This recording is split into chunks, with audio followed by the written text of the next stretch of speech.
오늘 말씀의 제목은 고통에는 하나님의 뜻이 있다고 함부로 말하는 사람들에게, 고통에는 하나님의 뜻이 있다고 함부로 말하는 사람에게라는 제목으로 하나님 말씀 증거하도록 하겠습니다. 여러분, 사는 게 어떻습니까? 고통의 문제는 누구에게나 피할 수 없는 주제입니다. 피할 수 없죠. 여러분, 삶이 마냥 편하십니까? 그렇지 않죠. 누구나 이 고통에서 평탄한 인생을 살기를 원하지만은 그런 인생은 존재하지 않습니다. 그러니까 인생에서 고통이 주는 의미를 이렇게 기억하시면 돼요. 피하고 싶지만 모두에게 예외 없는 것. 이것이 우리 인생의 고통의 의미입니다. 근데 오늘은 그럼 고통의 원인이 무엇이냐 이런 얘기를 해볼 수도 있지만 너무 많은 얘기를 해야 되기 때문에 오늘은 크게 세 꼭지로 고통이 우리 삶에 어떤 영향을 미치는가, 그리고 고통을 당하는 사람들을 바라보는 우리의 반응, 세 번째로 복음이 고통을 담아내는 방법에 대한 이야기로 중심으로 이야기를 해보도록 하겠습니다. 첫 번째는 고통이 우리 삶에 미치는 영향이 있습니다. 뭐냐면 몸과 마음을 상하게 합니다. 오늘 말씀 중에 시편 6편 2절의 말씀을 보니까 이렇게 나와 있습니다. 여호와여, 내가 쇠약하오니 나를 가엾게 여기소서. 여호와여, 내 뼈들이 고통당하고 있으니 나를 고쳐 주소서. 그러니까 몸이 쇠약해지고 뼈가 고통당한다는 얘기를 하고 이렇게 시인이 얘기를 하고 있습니다. 근데 여기서 뼈가 고통당한다는 얘기가 뭐냐면 뼈가 부러졌다는 얘기예요. 그러니까 뼈가 부러질 만큼의 고통을 당했다는 겁니다. 그러니까 몸 상태가 어떻다는 얘기예요? 움직일 수 없는 상태. 그러니까 거동이 불가능할 정도로 몸이 완전히 망가진 상태라고 지금 시인은 얘기하는 겁니다. 그러니까 다 죽어간다는 얘기예요. 고통이 너무 심해서 몸이 완전히 망가져서 움직일 수가 없어요. 그러니까 손가락 하나 까딱이는 것조차도 쉽지 않다라는 상황입니다. 이게 고통당했을 때 우리의 모드입니다. 또 하나는 고통은 마음을 상하게 합니다. 오늘 읽은 말씀 중에 3절과 6절의 말씀입니다. 시편 6편 3절의 말씀입니다. 내 영혼이 몹시 떨고 있습니다. 여호와여, 언제까지입니까? 6절의 말씀입니다. 나는 신음하다가 지쳐버렸습니다. 내가 밤새도록 울어 눈물로 침대를 적셨으며 내 이불도 푹 젖었습니다. 영혼이 떨고 있다라고 얘기를 성경은 합니다. 무슨 얘기냐면 마음에 힘이 없는 거예요. 마음에 힘이 없고 영혼이 병들어 있는 상태입니다. 그러니까 그럼 이렇게 물어볼 수 있지 않습니까? 영혼이 질병이 있다. 그럼 그 얘기는 뭐냐? 다른 말로 표현드릴게요. 어떤 거냐면 무력하거나 내 안에 열등감이 들거나 죄의식이 있거나 에라 모르겠다면서 다 포기해버리거나 하는 자포자기 같은 마음들이 우리 안에 들어가잖아요. 그러니까 그런 감정들이 내 마음을 사로잡을 때 그게 마음에 힘이 없는 상태입니다. 내가 어떤 방향으로 가겠다는 의지가 1도 없을 때, 건강한 방향으로 나아가고 싶은 마음이 1도 없을 때 생기는 게 마음이 아픈 상태예요. 그러니까 이런 상태가 되면 어떤지 아십니까? 여러분 혹시 걱정이 많아서 잠이 안 와본 적 있으십니까? 여러분 잠 잘 자세요? 여러분 대부분 다 잠을 못 잔다는 게 이해가 안 되시죠? 머리만 되면 자죠, 여러분. 머리만 되면 자잖아요. 근데 어느 순간 불면증에 시달린 사람들을 보면은 생각이 많아요. 고민이 많고 걱정이 많으니까 잠을 못 잡니다. 그래서 오늘 시인도 보면은 밤새도록 울어서 눈물로 침대를 적신다고 얘기해요. 이불도 푹 젖었다고 얘기해요. 걱정이 많으니까 잠도 안 오는 거예요. 잠을 설치고 우는 상태입니다. 여러분에게 조금 더 이해를 도우려고 이런 상황을 잘 설명해주는 책이 하나 있습니다. 최근에 나왔던 책인데 허지웅이라는 작가가 썼던 책 중에 살고 싶다라는 농담이라는 책입니다. 허지웅이 어떤 사람이냐면 칼럼도 쓰고 이제 막 패널로 나오고 이렇게 나와서 이렇게 좀 냉철한 말들, 까칠한 말들, 하지만 위트 있는 약간 그런 말들을 했던 사람들이에요. 근데 그 사람에게 인생에 문제가 생깁니다. 뭐냐면 암이 걸린 겁니다. 그러면서 항암을 하는 과정 속에서 본인의 삶이 좀 바뀌었어요. 그래서 그 사람이 바뀐 이후에 이제 썼던 글들을 이제 책으로 낸 건데 결이 많이 좀 달라졌습니다. 근데 이제 정말 힘든 날 썼던 그 글의 일부를 제가 소개해 드리도록 하겠습니다. 망했는데 세 번째 항암 치료를 하고 나흘째 되는 날 밤 나는 그렇게 생각했다. 손이 부어서 물건을 집을 수 없고 손발 끝에선 더 이상 감각이 느껴지지 않았다. 거울 속엔 다른 사람이 있었고 하루 종일 헛구역질을 하다가 화장실로 가는 길은 너무 높고 가팔랐다. 살기 위해 반드시 먹어야 한다는 알약 28알을 억지로 삼키다 보면 웃음이 나왔다. 나는 이제 내가 정말 살고 싶은지도 잘 모르겠다. 오늘 밤은 제발 덜 아프기를 닥치는 대로 아무에게나 빌며 침대에 누우면 천장이 내게로 조금씩 내려 앉았다. 나는 천장이 끝까지 내려와 내가 완전히 사라지는 상상을 했다. 그러면 기뻤다. 아픈 걸 참지 말고 그냥 입원을 할까? 하지만 그러고 싶지 않았다. 병동에서는 옆자리에서 사람이 죽어간다. 사람의 죽음에는 드라마가 없다. 더디고 부잡스럽고 몸이 건조하다. 이런 감정과 상태는 어떤 특정한 사람의 상태와 마음이 아닙니다. 그러니까 고통당할 때 우리의 모드입니다. 그러니까 우리의 몸과 마음이 괴로운 게 이런 상태라는 거예요. 근데 이런 상황 속에 제일 고통스러운 사람 누구일까요? 자기 자신입니다. 그런데 우리 인생에 어떤 문제가 있냐면 우리는 수없이 많은 사람들의 고통을 살펴보잖아요. 그럼 이런 고통당하는 사람들을 향해서 자기 일이 아니라고 함부로 판단할 때가 너무나 많다라는 겁니다. 네. 물론 여러분이 고통당할 때에 대한 얘기도 있지만 여러분이 여러분 주위에 고통당하는 사람들, 허중이 이런 고통을 당했을 때 어떤 사람들이 무슨 얘기를 했겠어요? 여러 가지 얘기들을 했을 거 아니에요? 근데 여러분 인생도 마찬가지입니다. 여러분 인생에 고통을 당했을 때 어떤 이야기를 들으십니까? 또 혹은 어떤 이야기를 하십니까? 들어보면 진짜 사람이 악하다는 걸 느낄 수 있습니다. 근데 어떤 게 있습니까? 고통을 당하는 사람을 바라보는 우리의 반응에 대해서 한번 좀 얘기해 보겠습니다. 보통 어떻게 얘기하냐면 자기의 기준대로 사람을 판단합니다. 오늘 시편 이 말씀이 어떤 시편이냐면 그 시편에서 그 7대 시편이라는 시편이에요. 그러니까 어떤 시편이냐? 7대 회개 시편. 그러니까 7개의 시편 중에 150개의 시편 중에 7개가 회개하는 시편이에요. 하나님 나를 살펴주세요, 도와주세요 하는 시편인데 그 내용에 오늘 처음 읽어보면 뭐라고 나왔냐면 시인은 자신한테 닥친 하나님의 진노 이걸로 인해서 고통당하고 있고 하나님께 자신을 불쌍히 여겨달라고 얘기하는 거예요. 그러니까 고통의 원인이 어디 있어요?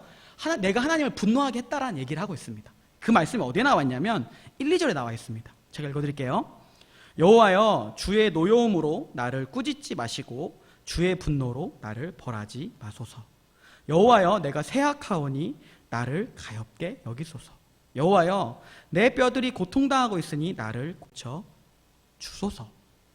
그러니까 그냥 시만 읽으면 우리가 어떤 생각을 좀 가질 수 있냐면 그래 벌 받는 데는 이유가 있지. 권선징악적으로 생각할 수 있어요. 우리 인생에 대해서 시편을 봐도 그래 다윗이 뭔가 인생을 잘못했으니까 벌을 받을 수 있지. 벌을 받는 게 당연해 라고 얘기할 수 있습니다. 물론 인생의 고통이 하나님의 심판인 경우가 있습니다. 틀린 말이 아닙니다. 그런데 성경도 죄가 그 죄에 대한 심판으로 질병과 고통으로 오는 경우들이 꽤 많이 있습니다. 근데 그걸 일반화시킬 수 없다는 얘기예요. 뭐냐면 우리의 인생에 알 수 없는 고통과 고난의 문제가 훨씬 더 많습니다. 그러니까 문제는 뭐냐? 우리가 그거를 보면서 남의 고통을 보면서 내가 스스로 심판자가 돼서 남한테 함부로 대한다는 겁니다. 네, 이게 오늘 7절 말씀 한번 제가 보도록 하겠습니다. 그 시편 6편 7절의 말씀입니다. 내 눈은 슬픔으로 희미해지고 내 모든 적들 때문에 약해졌습니다. 여기서 눈은 어떤 의미냐면 진짜 눈이 안 보인다는 얘기가 아니라 귀력이 쇠하면 뭐가 진짜 내가 늙었다라고 언제 느끼는지 아십니까? 어른들이 언제 늙었다고 느끼냐면 노안이 왔을 때 늙는 거예요. 딴 게 늙는 게 아니에요. 예전에는 이렇게 보던 책들 어른들이 여러분 책 이렇게 보잖아요. 어른들 책 어떻게 보는 줄 아세요? 이렇게 봐요. 노안이 오시니까. 네. 뒤에 보시면 선생님들 중에 끄덕끄덕 하신 분들 계세요. 네. 이렇게 보거든요. 네, 웃으시는 분이 그분이 이제 노안 오신 거예요. 아시니까 그 얘기를 하는 겁니다. 근데 여기서 그 얘기는 뭐냐면 기력이 쇠했다, 이제 늙었다, 약해졌다는 얘기예요. 왜 그런 일이 벌어졌냐라고 할 때 원인이 뒤에 내 모든 적들 때문에 약해졌습니다라고 성경이 말하고 있는 겁니다. 근데 오늘 이 시편을 쓴 사람이 누구냐? 다윗이에요. 근데 다윗의 인생을 살펴보면 다윗을 가장 힘들게 했던 건 뭐냐면 육체적인 고통이 아닙니다. 도망 다니는 거 그럴 수 있죠. 싸움하는 거 크게 문제되지 않습니다. 다윗의 인생을 가장 힘들게 했던 건 뭐냐면 자신을 조롱하고 비웃었던 사람들입니다. 압살롬에 의해서 피해 다닐 때 조롱했던 사람들이 있어요. 다윗이 얼마나 그게 사무쳤냐면, 원통했냐면 하나님께 심판을 요청하고 그 즉시 죽이진 않아요. 근데 심판을 요청하고 나중에 유언으로 남겨요. 기억하라고. 그만큼 원통한 얘기인 거예요. 다윗의 문제가 그 사람에만 문제겠습니까? 여러분의 인생을 가장 힘들게 하는 것들엔 무엇이 있습니까?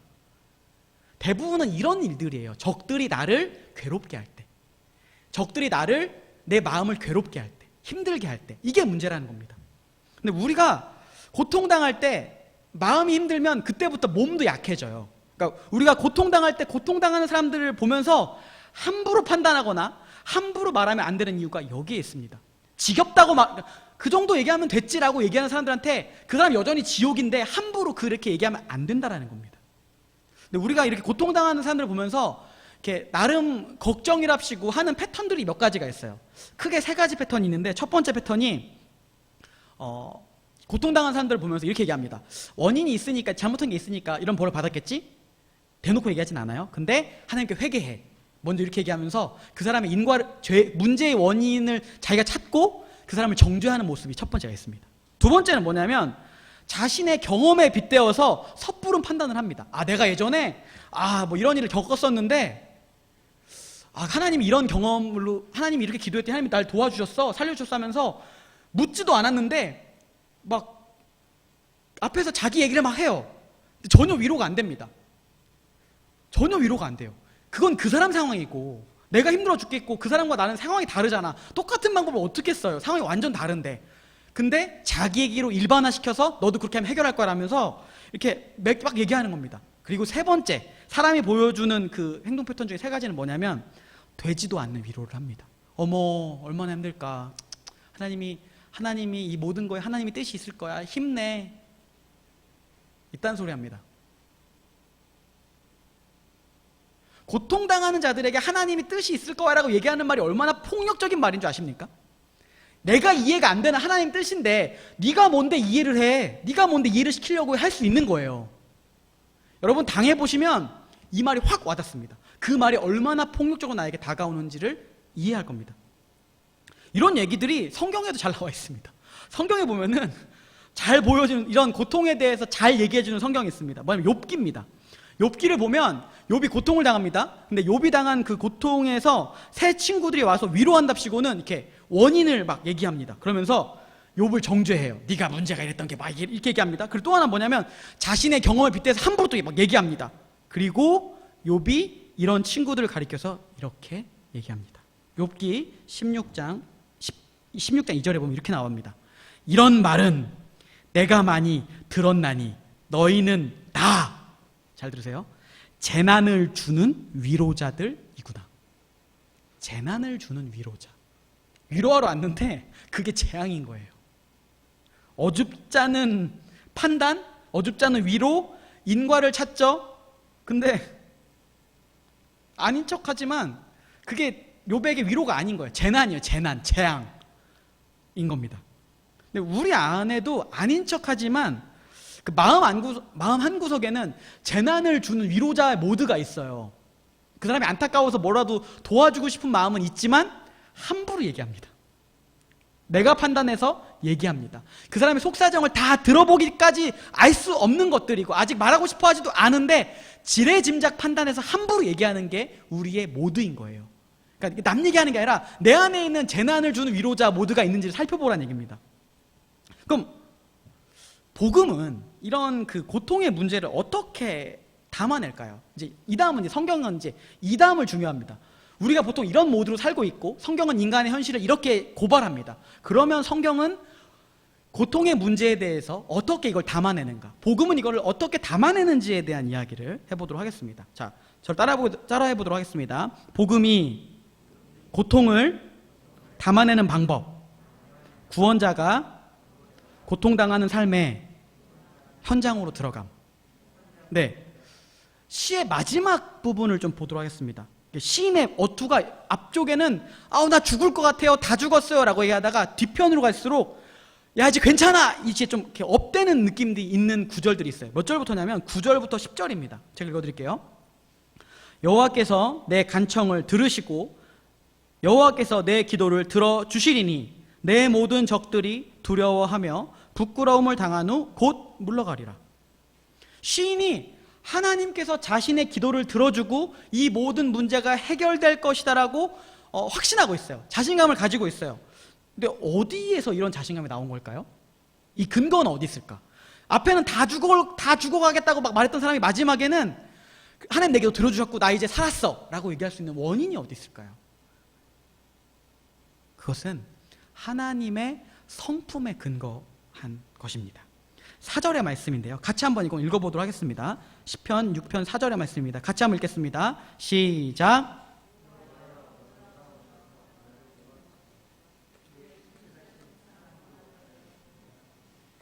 네, 주의 신실하신 사랑으로 나를 구원하소서. 네, 이 신실하신 사랑이라고 번역된 이 단어는 그 히브리어로 헤세드라는 단어입니다. 헤세드, 하나님의 대표적인 속성 중에 하나입니다. 인애라는 단어로 쓰이기도 하는 표현인데 제가 예전에 헤세드에 대한 얘기를 한번 설명을 드렸었습니다. 근데 다시 한번 설명을 드리면 이렇습니다.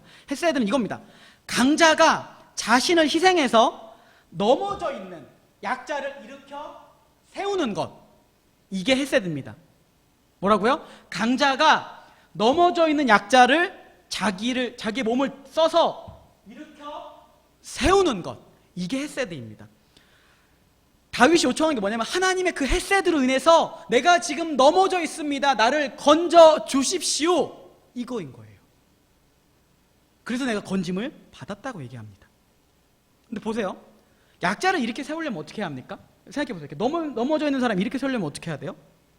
강자가 약자의 상황 속으로 들어가야 돼요. 일어나! 이렇게 하는 사람 있어요? 쓰러져 있는 사람? 어떻게 구하죠? 몸을 완전히 굽히고 그 상황 속으로 들어가야 됩니다. 그리고 그 사람이 상한 상황을 어떻게 해야 돼요? 같이 느끼는 거예요. 그 사람이 몸이 축 늘어져 있으면 그 사람의 상태를 파악하고 만져보고 움직입니다. 그리고 어떻게 합니까? 자신의 힘을 써서 그 사람을 어떻게 하는 거예요? 일으켜 세우는 거예요. 이게 하나님의 성품입니다. 근데 이걸 보면은 하나님의 성품을 제대로 이렇게 드러내야 되는 게 우리의 삶인데 이걸 제대로 다 못하죠. 우리 안에 그게 없어요. 근데 이걸 가능하게 하신 분이 계십니다. 예수님입니다. 예수님이 그럼 인생의 헤세드를 어떻게 담아내시는가? 그 얘기를 좀 해보도록 하겠습니다. 요한복음 11장에 보면은 그 마리아와 마르다의 오빠인 나사로가 죽는 이야기가 나옵니다. 여러분 잘 아는 얘기들입니다.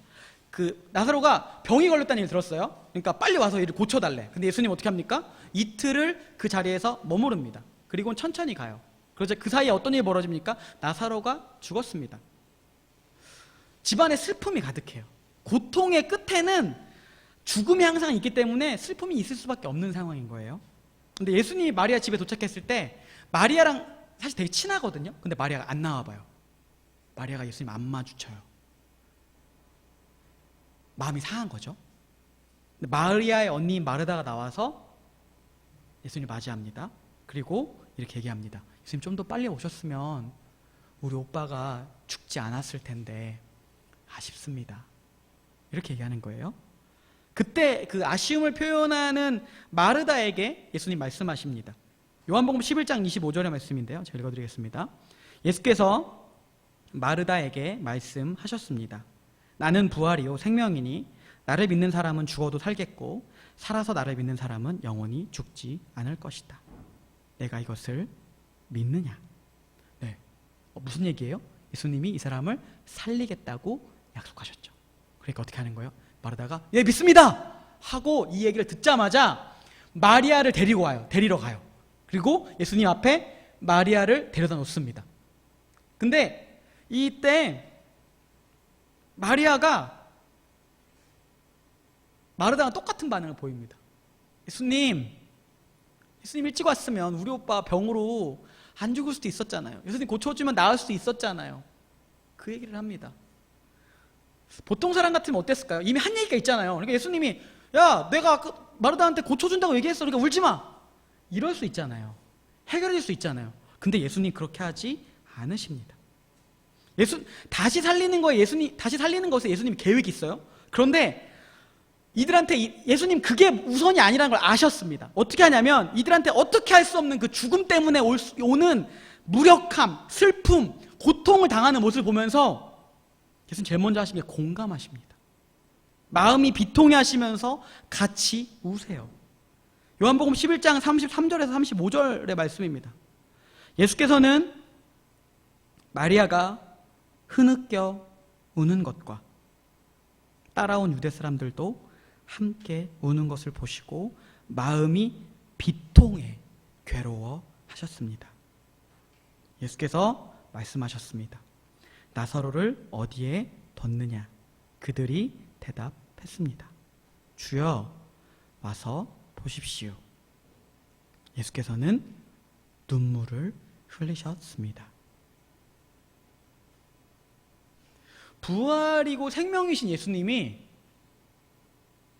죽음과 슬픔이 있는 현장 속에서 자기 마음대로 판단하거나 어설픈 위로를 하지 않습니다. 근데 그분의 판단은 틀리지 않습니다. 그분의 위로는 정말 위로가 있는 위로임에도 불구하고 함부로 그 순서를 뒤집지 않으세요. 오히려 슬픔이 가득 차서 말하는 마리아 얘기를 듣고 이 상황에 함께 우십니다. 그리고 죽음 속에 있던 나사로를 살리십니다. 이 상황을 통해서 성경이 말하고 싶었던 건 뭐냐면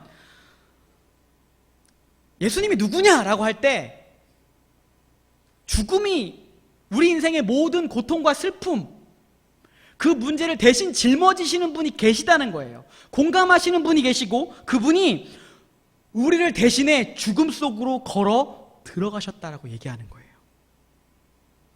고통 가운데 우리 삶이 고통이잖아요. 여러분 인생에 죽을 것 같은 고통도 계속해서 오잖아요. 근데 그 속에 그 고통, 죽을 것 같은 고통 속에 우리가 죽지 않을 이유가 이미 나 때문에 죽은 그분이 계시기 때문에 괜찮다는 거예요. 그분이 어떻게 하냐면 심지어 내 고통의 현장에 옆에 계세요. 같이 계세요. 그냥 이렇게 나와 하면서 건질 수 있음에도 불구하고 같이 울어주시고요. 같이 비통해 하시고 같이 아파하세요. 그러니까 그분이 내 삶의 위로자이십니다. 그 성품으로 인해서 내 인생이 구원을 받을 수 있게 되는 거예요. 하나님의 신실한 헤세드가 거기서 나타나기 때문에 다윗의 고백이 우리의 고백이 될 수 있는 겁니다.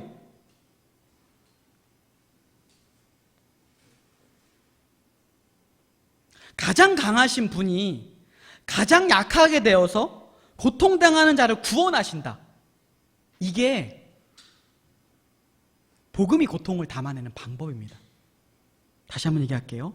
가장 강하신 분이 가장 약하게 되어서 고통당하는 자를 구원하신다. 이게 복음이 고통을 담아내는 방법입니다. 우리 인생에 고통이 있을 때 예수가 내 옆에 위로하신다. 헤세드를 보여주신다. 이웃의 고통을 향해서 볼 때 우리가 예수 그리스도의 마음을 가지고 그들을 향해 헤세드를 흘려보내기 원하신다. 이것이 예수가 우리한테 원하는 것, 복음이 고통을 담아내는 방법이라는 겁니다. 바울 사도는 이것을 그리스도인의 생활의 모습으로 묘사했습니다. 로마서 12장 15절의 말씀에 이렇게 나와 있습니다. 즐거워하는 자들과 함께 즐거워하고 우는 자들과 함께 울라. 즐거워하는 자들과 함께 즐거워하고 우는 자들과 함께 울라. 우리는 즐거워하는 자들을 보며 기분 나빠하고 우는 자들을 보며 고소해합니다. 근데 복음은 그렇게 얘기하지 않습니다. 옆에 있어주고 들어주고 필요를 채워주라고 말합니다. 함께 웃어주고 울어주신 분이 계십니다. 그리고 그 죽음에서 건지신 분이 계십니다. 예수 그리스도이십니다. 그분을 따라서 고통당하는 자들 가운데 함께 웃고 함께 울어주는 사람, 그 사람을 가리켜 우린 이렇게 말합니다. 그리스도인, 예수를 따라가는 사람. 그게 우리의 정체성입니다.